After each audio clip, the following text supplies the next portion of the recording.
Hi mga kamarites! Welcome to our mini vlog.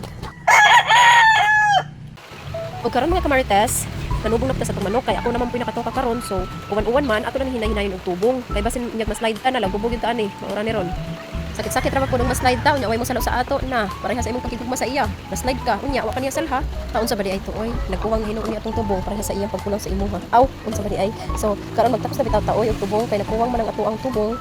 So magtakos ta para sa tubungan sa breeding pins ng mga manok.